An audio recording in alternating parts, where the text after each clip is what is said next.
बच्चों, online class में आपका स्वागत है। हम अर्थशास्त्र के 5वें अध्याय को पढ़े थे, समंकों का संगठन। हमने इसके अंतर्गत पढ़ लिया है कि वर्गानुसार वर्गीकरण की क्या क्या समस्याएं आती हैं। आज हम देखते हैं सांख्यिकीय श्रेणियां। सांख्यिकीय श्रेणी के अंतर्गत 3 प्रकार की श्रेणी होती है। पहला है व्यक्तिगत श्रेणी। व्यक्तिगत श्रेणी में प्रत्येक पद का महत्व होता है और इसमें किसी वर्ग या समूह में वह सम्मिलित नहीं होता। हर पद अपने आप में स्वतंत्र होता है। व्यक्तिगत श्रेणी के अंतर्गत 2 क्रम में लिखा जाता है, आरोही क्रम और अवरोही क्रम। जब पदों को छोटे मूल्य से लेकर बड़े क्रम में भेजा जाता है तो उसको कहते हैं आरोही क्रम, और जब बड़े पद मूल्य को पहले और छोटे पद मूल्य को सबसे आखिरी में लिखते हैं वो कहलाता है अवरोही क्रम। दूसरा है खंडित श्रेणी। खंडित श्रेणी के अंतर्गत पद मूल्यों को गणितीय शुद्धता के आधार पर संकलित किया जाता है और ये चर मूल्य प्रायः पूर्णांक में होते हैं। जैसे परिवार में बच्चों की संख्या, किसी क्षेत्र में मकानों की संख्या, पुस्तकों के पृष्ठों की संख्या, ये सभी खंडित श्रेणी के अंतर्गत आती है। तीसरा है अखंडित अथवा सतत श्रेणी। जब एक श्रेणी के पद मूल्यों को एक पूर्ण गणितीय शुद्धता के साथ नहीं लिखा जा सकता अर्थात दशमलव रूप में दर्शाया जाता है तो उसे कहते हैं अखंडित अथवा सतत श्रेणी। अब हम देखते हैं समंकों का सारणीयन। समंकों का सारणीयन व्यापक अर्थ में सारणीयन समंकों की खानों पंक्तियों के रूप में एक क्रमबद्ध व्यवस्था है। इसके माध्यम से वर्गीकृत सामग्री को सरल रूप में प्रस्तुत किया जाता है। अब यहाँ पर हम देखते हैं सारणीयन के उद्देश्य। पहला है तुलना में सरलता लाना। सारणीयन बनाने का मुख्य उद्देश्य होता है कि विभिन्न समंकों के बीच तुलना करने के कार्य को सरल बनाना। दूसरा, विशेषताओं का स्पष्टीकरण। सांख्यिकीय समंकों को सारणीयन द्वारा प्रस्तुत करने से उसकी विशेषताएं आसानी से प्रकट हो जाती हैं। तीसरा, प्रश्नों के उत्तर एक ही स्थान पर प्राप्त हो जाना। सारणीयन के द्वारा जब हम समंकों को प्रस्तुत करते हैं तो उसमें प्रश्नों के उत्तर एक ही स्थान पर हमको प्राप्त हो जाते हैं। चौथा, न्यूनतम स्थान। सारणीयन की सहायता से न्यूनतम स्थान पर हम व्यवस्थित तरीके से अधिकतम समंकों को प्रस्तुत कर सकते हैं। तो ये तो हो गया सारणीयन के उद्देश्य। अब हम देखते हैं सारणीयन का महत्व। लेकिन आप लोग प्रश्न लिख लीजिए कि सांख्यिकीय श्रेणी कितने प्रकार की होती है, समझाइए।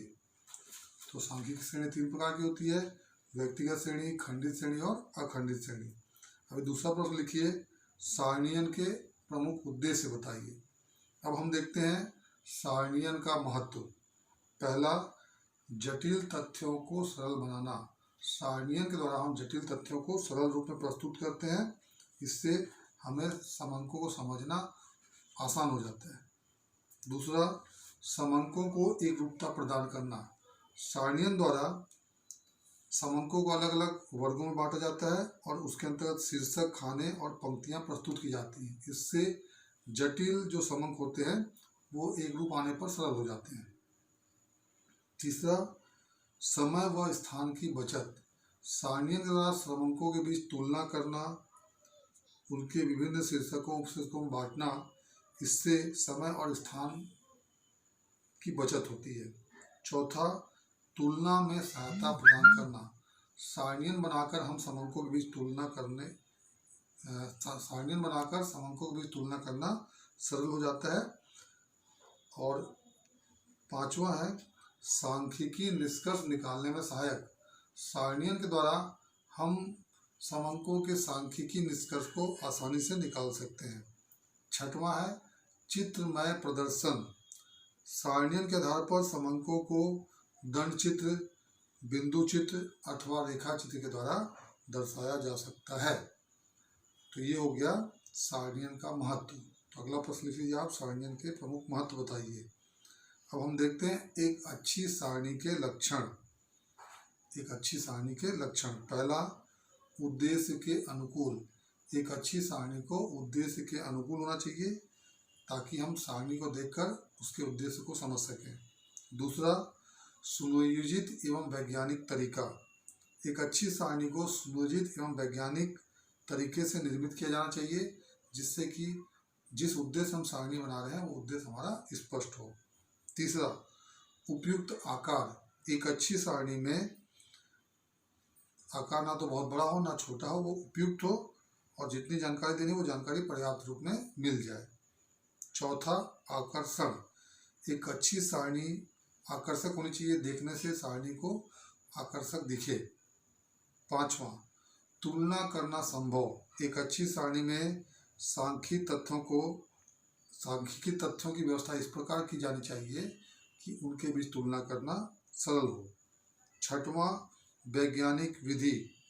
एक अच्छी सारणी का निर्माण वैज्ञानिक तरीके से करना चाहिए और सारणी का निर्माण करते समय समस्त सावधानियों का ध्यान रखना चाहिए। अंतिम है व्यवहारिक गणना की संभावना।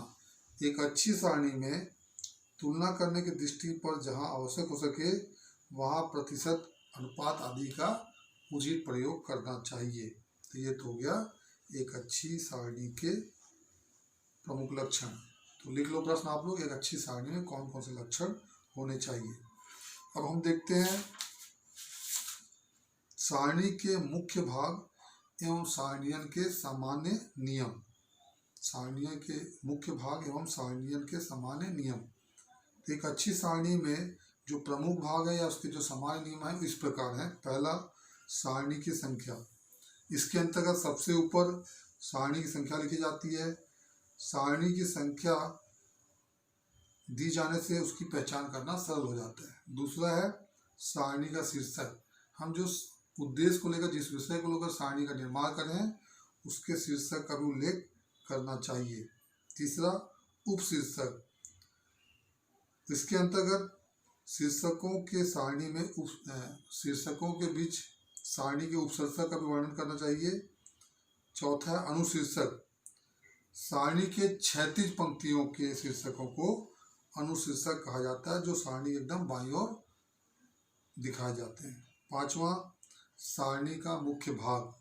सारणी का सबसे महत्वपूर्ण भाग होता है ये मुख्य भाग। इसमें सारणी के संख्यात्मक तथ्यों को भरा जाता है। छठवां, रेखाएं खींचना तथा रिक्त स्थान छोड़ना। सारणी की सुंदरता एवं आकर्षण मुख्यतः उचित ढंग से रेखाओं खींचने और रिक्त स्थान को छोड़ने से होता है। सातवां, पदों को क्रम में लिखना।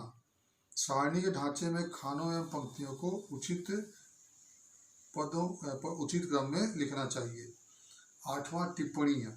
सारणी में भरे गए समक जिन्हें शीर्षक, उपशीर्षक, अनुशीर्षक द्वारा समझाया नहीं जा सकता, उसे स्पष्ट करने के लिए सारणी के मुख्य भाग के नीचे एक संक्षिप्त व्याख्या करके हम टिप्पणी कर सकते हैं। नौवां है समंकों का स्रोत। सारणी के अंत में नीचे समंकों का स्रोत लिखा जाना चाहिए। यदि इसमें कुछ अशुद्धियां होने की संभावना हो तो मूल अंकों में उसकी तुलना करके सुधार किया जा सकता है। और अंतिम में 10वां, योग। सारणी को अधिक प्रभावपूर्ण बनाने के लिए विभिन्न खानों की संख्याओं का योग होना चाहिए। तो इस तरह से ये हो गया सारणी के मुख्य भाग एवं सारणियन के सामान्य नियम। तो बच्चों आज इतना ही, धन्यवाद, बाकी कल करेंगे।